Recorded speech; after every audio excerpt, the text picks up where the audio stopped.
فاسألوا أهل الذكر إن كنتم لا تعلمون۔ السلام علیکم ناظرین، میں ہوں نعیم ناصف اور پروگرام ہے آپ کا سوال، اور ہمارے ساتھ پہلے کی طرح موجود ہیں جناب قاری محمد مصطفیٰ راسخ۔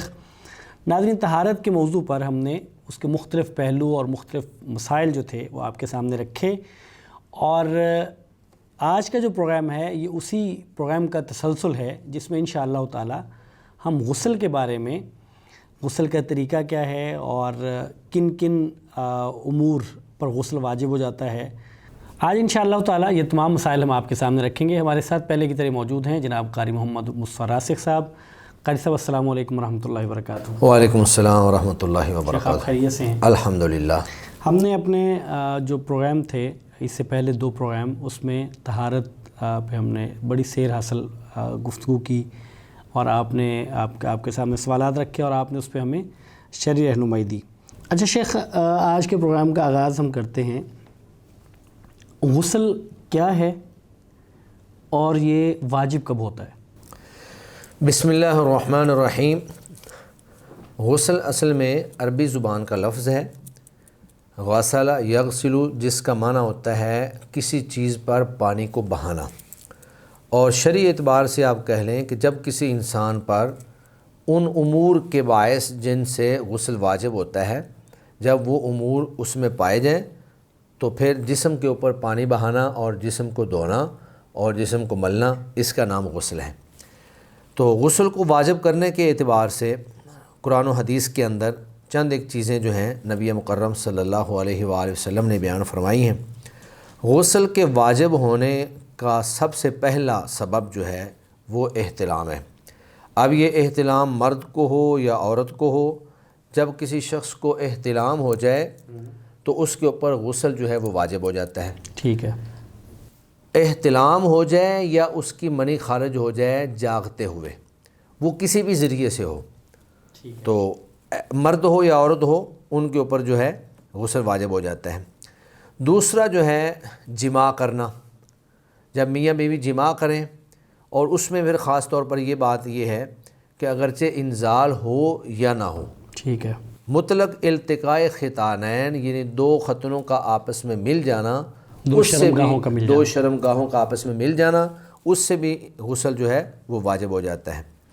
اسی طرح عورتوں کے حوالے سے ایک خاص چیز ہے کہ کیونکہ بعض چیزیں ایسی ہیں جو عورتوں کے ساتھ مخصوص ہیں۔ اگر کسی عورت کو حیض آ گیا ہے یا ولادت ہوئی ہے اور وہ نفاس سے عورت جو ہے پاک ہوئی ہے، تو ان حالات میں بھی غسل کرنا جو ہے وہ واجب ہو جاتا ہے۔ تو یہ چار شکلیں ہیں جن میں غسل واجب ہوتا ہے۔ ان کے علاوہ بعض صورتیں ایسی بھی ہیں جن میں غسل کرنا واجب نہیں ہوتا ہے لیکن وہ مستحب ہے، اگر کوئی آدمی کرتا ہے تو انشاءاللہ اللہ کے ہاں ماجور ہے، اور اگر نہیں کرتا ہے تو وہ گناہ گار نہیں ہے۔ ان میں سے پہلی چیز یہ ہے کہ جب آپ عمرے کے لیے جا رہے ہیں یا آپ حج کے لیے جا رہے ہیں، تو جس وقت آپ احرام باندھیں گے تو احرام باندھنے سے پہلے، حج کے لیے یا عمرے کے لیے احرام باندھنے سے پہلے جو غسل کیا جاتا ہے وہ مستحب ہے، وہ واجب نہیں ہے۔ اسی طرح وہ شخص جس نے میت کو غسل دیا ہے تو اس کے لیے بھی غسل کرنا مستحب ہے، اس کے اوپر لازم نہیں ہے کہ وہ غسل کرے۔ اسی طرح وہ شخص جو کفر سے اسلام میں داخل ہوا ہے، اس کے لیے بھی غسل کرنا مستحب ہے، لازم نہیں ہے اور واجب نہیں ہے۔ اسی طرح جمعے کے دن غسل کرنا، اس کے بارے میں نبی مکرم صلی اللہ علیہ وآلہ وسلم نے بہت سارے فضائل جو ہیں وہ بیان فرمائے ہیں۔ تو یہ غسل کی وہ صورتیں ہیں جو واجب نہیں ہیں، مستحب ہیں۔ اگر کوئی شخص ان صورتوں میں غسل کرتا ہے تو وہ انشاءاللہ اللہ کے ہاں ماجور ہے، اور اگر وہ غسل نہیں کرتا ہے تو گناہ گار نہیں ہے۔ لیکن واجب غسل وہی میں نے آپ کو بتلایا کہ جماع، احتلام، حیض اور نفاس، یہ چار شکلیں ایسی ہیں جن میں ایک مسلمان پر غسل کرنا واجب ہو جاتا ہے۔ ٹھیک ہے، غسل واجب ہو جاتا ہے تو غسل کرنا کیسے ہے، اس کا طریقہ کیا ہے؟ غسل کا طریقہ نبی مکرم صلی اللہ علیہ وآلہ وسلم نے بیان فرمایا ہے۔ مسلم شریف کی روایت ہے، سیدہ عائشہ رضی اللہ تعالی عنہا فرماتی ہیں کہ نبی مکرم صلی اللہ علیہ وآلہ وسلم اذا اغتسل من الجنابتی، جب آپ جنابت کا غسل کرتے یعنی واجب غسل کرتے تو سب سے پہلے کیا کرتے؟ غسل یدیہ، اپنے ہاتھوں کو دھوتے، اور اس کے بعد وتوضأ وضوءہ للصلاۃ، اور پھر مکمل وضو اس طرح کرتے ہیں جس طرح کہ نماز کا وضو ہے، ثم اغتسل، اور اس کے بعد آپ غسل شروع کر دیتے۔ غسل میں آپ کیا کرتے تھے؟ سب سے پہلے اپنے بالوں میں پانی ڈالتے اور ان کو اچھی طرح سے خلال کرتے، اور اس کے بعد پھر اپنے پورے جسم پر پانی کو بہا دیا کرتے تھے۔ تو یہ غسل کا ایک مکمل طریقہ ہے۔ اور بلکہ غسل سے پہلے اگر آپ کے جسم پہ کہیں پہ نجاست لگی ہوئی ہے، منی لگی ہوئی ہے، ٹھیک ہے، تو استنجا کر لیں، اس نجاست کو دھو لیں، اور اس کے بعد پھر آپ غسل جو ہے پہلے ہاتھ دھوئیں، ہاتھوں کے بعد پھر مکمل وضو کریں، اور وضو کے بعد سب سے پہلے سر میں پانی ڈالیں اور سر کا خلال کریں، اور اس کے بعد پھر آپ نے پورے جسم کے اوپر پانی بہا دینا ہے۔ اور وہ آپ شاور کے ذریعے پانی بہا رہے ہیں، یا آپ کسی نہر کے اندر جا کر آپ نہا رہے ہیں، یا ٹوٹی کے نیچے آپ نہا رہے ہیں، جس طریقے سے بھی ہے، جسم کا کوئی حصہ جو ہے غسل کے دوران وہ خالی نہیں رہنا چاہیے۔ ٹھیک ہے۔ اچھا، اس میں یہ ہے کہ کوئی عورت اور مرد کے غسل میں فرق بھی ہے کوئی؟ عورت اور مرد کے غسل میں کوئی فرق نہیں ہے۔ جس طرح نبی مکرم صلی اللہ علیہ وسلم نے مردوں کو غسل کا طریقہ بتلایا، یا مردوں کا یا جس طرح آپ نے غسل کیا، وہی طریقہ سارے کا سارا آپ نے عورتوں کو بھی بیان فرمایا۔ سیدہ ام سلمہ رضی اللہ تعالی عنہا بیان فرماتی ہیں کہ انہوں نے نبی مکرم صلی اللہ علیہ وآلہ وسلم سے غسل جنابت کے بارے میں سوال کیا، اور فرمایا کہ میں نے اپنے سر کی مینڈیاں کی ہوتی ہیں اور وہ بہت سخت ہوتی ہیں، تو آپ مجھے یہ بتائیں کہ میں کیسے غسل کروں۔ تو اللہ کے نبی صلی اللہ علیہ وآلہ وسلم نے ان کو وہی طریقہ بتلایا جو کہ مردوں کے حوالے سے آپ صلی اللہ علیہ وسلم کا اپنا عمل تھا، کہ آپ جو ہے اسی انداز میں غسل کریں۔ تو کسی حدیث کے اندر، کسی روایت کے اندر کوئی ایسی بات ثابت نہیں ہے کہ جس میں مرد اور عورت کے غسل کا کوئی فرق ہو۔ جس طرح مرد غسل کریں گے وہی طریقہ بھی آئی نہیں عورتوں کے غسل کا ہے۔ ٹھیک ہے۔ ایسے پچھلے پروگرام میں بھی آپ نے، اس سے پہلے بھی ہماری بات ہوتی رہتی ہے، تو آپ بتاتے ہیں کہ مزی اور منی دو چیزیں، مختلف چیزیں ہیں۔ تو مزی جو ہے یہ کیا چیز ہے اور اس کا حکم کیا ہے؟ جی، اصل میں یہ ٹوٹل 3 چیزیں ہوتی ہیں۔ ایک مزی ہوتی ہے، ایک ودی ہوتی ہے، اور ایک منی ہوتی ہے۔ ودی سے مراد وہ سفید پانی ہے جو پیشاب سے پہلے یا پیشاب کے بعد جو ہے خارج ہوتا ہے، لیکن وہ پیشاب کے ساتھ چونکہ ہوتا ہے تو اس وقت انسان استنجا کر لیتا ہے تو وہ بھی ساتھ ہی اس کی بھی صفائی ہو جاتی ہے۔ باقی جو مزی ہے، مزی سے وہ لیس دار مادہ ہے جو دفق یعنی ٹپک کر نہیں نکلتا، اچھل کر نہیں نکلتا۔ آپ اپنے ذہن کے اندر بیوی کے ساتھ بوس و کنار کر رہے ہیں، یا ذہن میں وہ خیالات لا رہے ہیں، تو یہ مادہ اس وقت جو ہے مباشرت سے پہلے یا مباشرت کی سوچ کے وقت یا اس طرح کی چیزیں آپ کے ذہن میں جب چل رہی ہوں تو یہ مادہ اس وقت نکلتا ہے۔ ٹھیک ہے۔ ایک ہے منی۔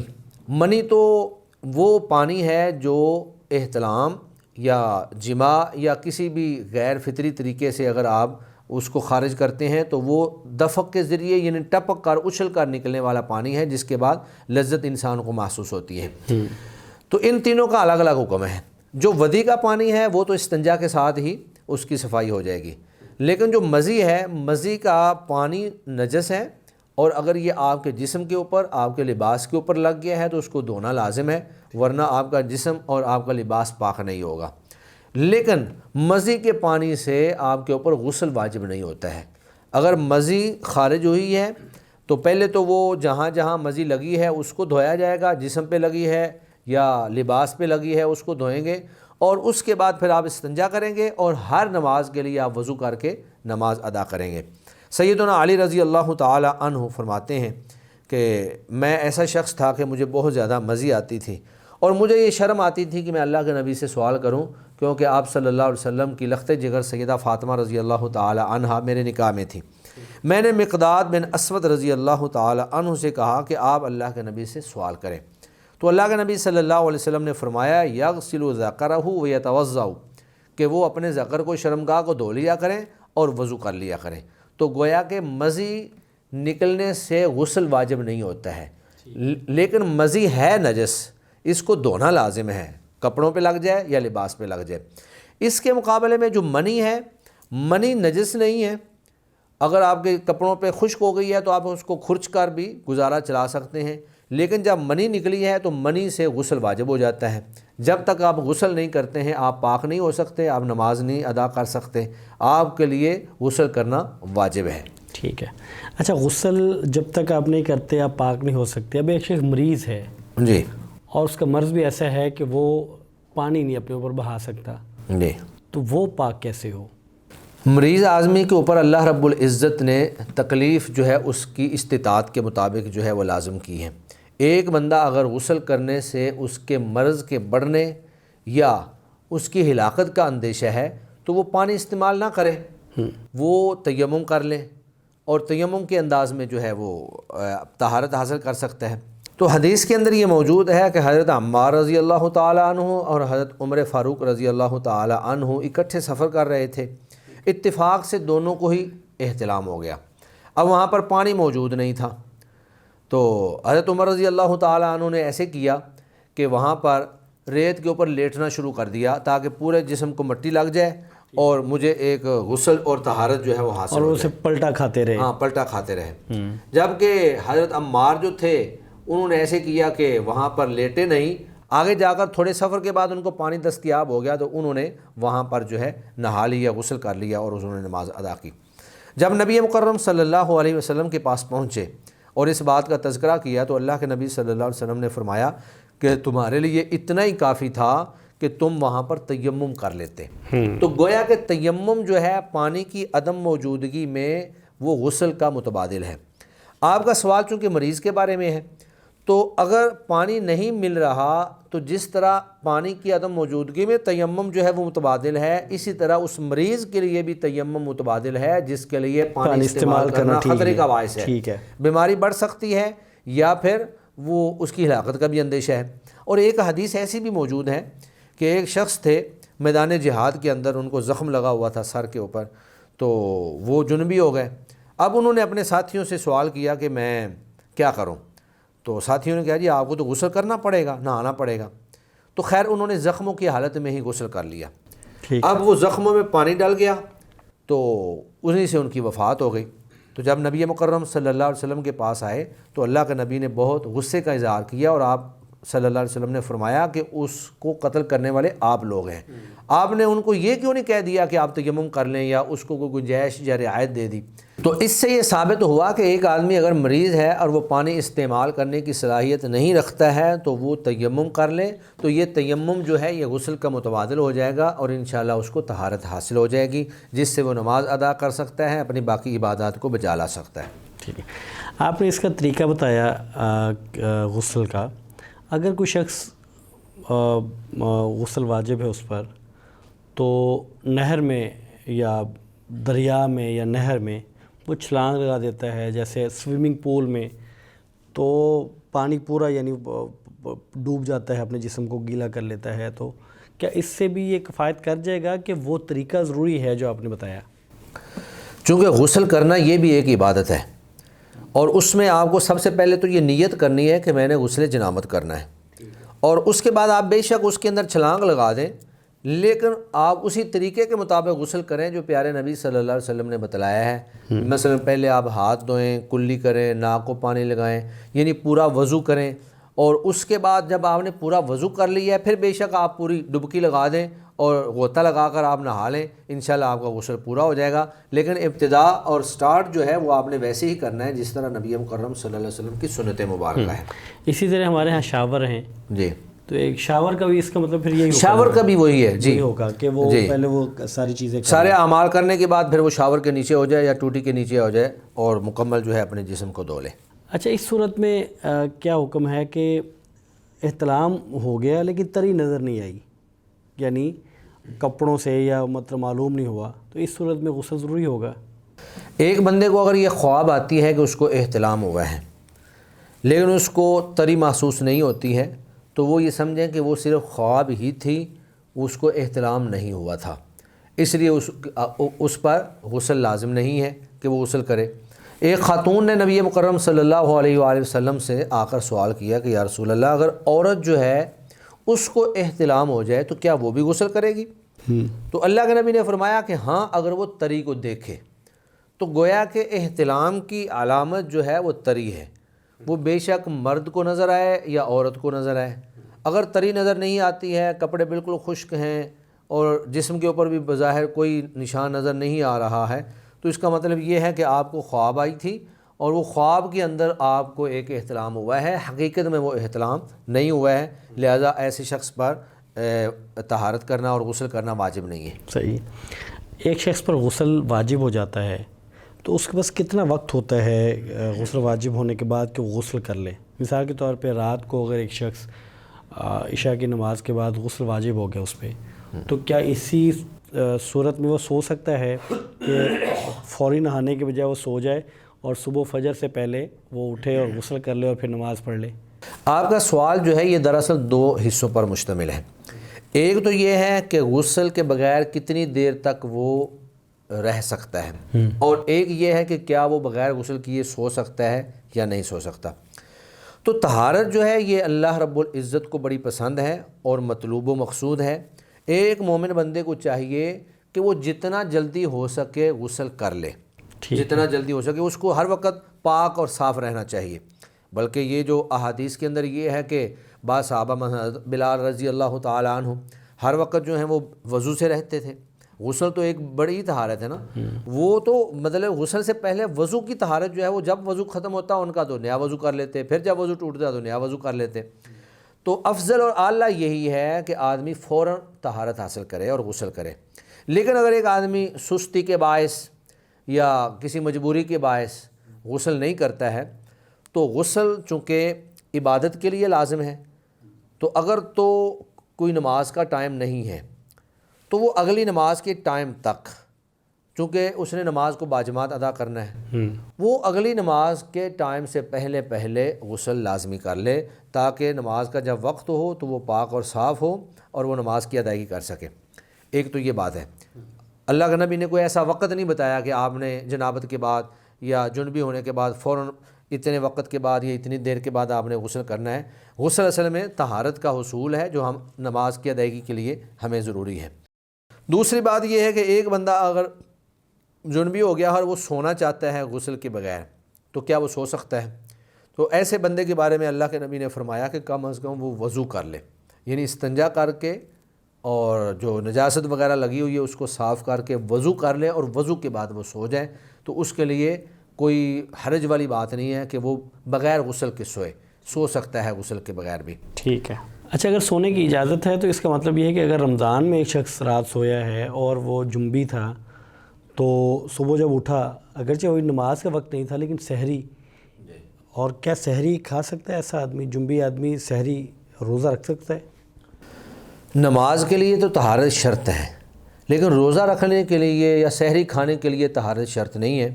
ایک آدمی اگر جنبی ہے تو وہ سحری کھائے اور اپنا روزہ رکھ لے اور اس کے بعد پھر وہ غسل کر کے نماز کے لیے چلا جائے، تو اس کے لیے روزہ رکھنا یا اس کا سحری کھانا وہ انشاءاللہ درست ہے، اس میں کوئی حرج والی بات نہیں ہے۔ جو مستحاضہ ہے اس کے بارے میں شریعت کیا کہتی ہے؟ جی، اصل میں دو چیزیں ہوتی ہیں، دو لفظ ہیں، ایک ہے حیض اور ایک ہے استحاضہ۔ حیض سے مراد وہ خون ہے جو عورتوں کے مخصوص ایام میں تمام بناتے آدم کو یعنی آدم کی بیٹیوں کو لاحق ہوتا ہے اور وہ ان مخصوص ایام میں جاری ہوتا ہے۔ لیکن بسا اوقات یہ ہوتا ہے کہ ان مخصوص ایام کے اندر تبدیلی ہو جاتی ہے، خرابی پیدا ہو جاتی ہے، اور یہ مخصوص ایام بعض کے 4 دن 5-6 دن بس اتنے ہی ہوتے ہیں، اس سے زیادہ نہیں ہوتے ہیں۔ لیکن کسی بیماری کی وجہ سے جو خرابی پیدا ہوتی ہے اس سے پھر وہ خون رکتا نہیں ہے، پورا مہینہ جاری رہتا ہے۔ تو اللہ کے نبی صلی اللہ علیہ وسلم نے فرمایا کہ یہ حیض نہیں ہے، انما ذالک عرق، یہ ایک رگ جو ہے پھٹی ہے اور اس سے یہ خون بہہ رہا ہے، تو یہ بیماری ہے جس طرح ایک عام بیمار آدمی، مثلا کسی آدمی کو زخم لگ جائے اور اس میں سے خون رستا رہتا ہو تو وہ مریض ہے، بیمار ہے، اس کو زخم لگا لیکن وہ نماز تو پڑھے گا، نماز کے لیے رکاوٹ نہیں ہے۔ تو اللہ کے نبی نے فرمایا کہ انما ذالک عرق ولیس بحیض، یہ حیض نہیں، یہ استحاضہ ہے، یہ خون بیماری کی وجہ سے ہے۔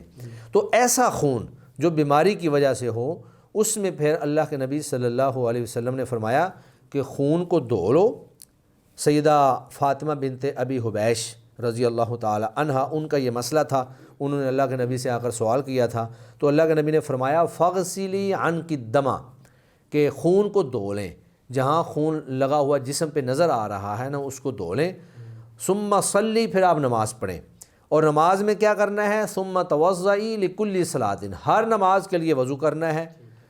اگر آپ نے 2 نمازیں اکٹھی پڑھنی ہیں تو بھی آپ کو دوسری نماز کے لیے الگ سے وضو کرنا پڑے گا۔ تو یہ مستحاضہ کے بارے میں نبی مکرم صلی اللہ علیہ وسلم کی تعلیمات ہیں کہ وہ ہر نماز کے لیے غسل نہیں کرے گی، بلکہ ہر نماز کے لیے وہ کیا، وضو کرے گی، اور وضو سے پہلے وہ جو خون اس کے جسم پر یا لباس پر یا جسم کے کسی حصے پر اگر لگ چکا ہے تو اس کو دھو ڈالے گی۔ جزاکم اللہ خیر شیخ، بارک اللہ فیک۔ ناظرین، یہ تھا آج کا پروگرام جس میں غسل کے بارے میں، غسل کا طریقہ کیا ہے، غسل کب واجب ہوتا ہے، اور اس سے متعلقہ جتنے مسائل تھے ہم نے آپ کے سامنے رکھے۔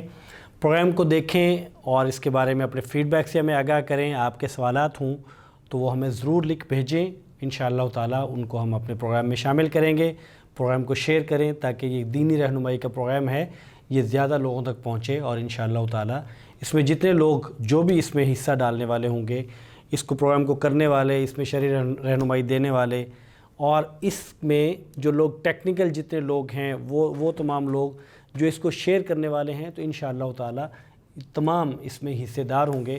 تو اس کو شیئر بھی کریے دوست احباب کے ساتھ، اور لوگوں کے آپ کے اپنے یا دوست احباب کے جو سوالات ہیں وہ ہم سے آپ شیئر کریں، ہمیں بھیجیں، انشاءاللہ تعالیٰ ہم پروگرام میں اس کو شامل کریں گے۔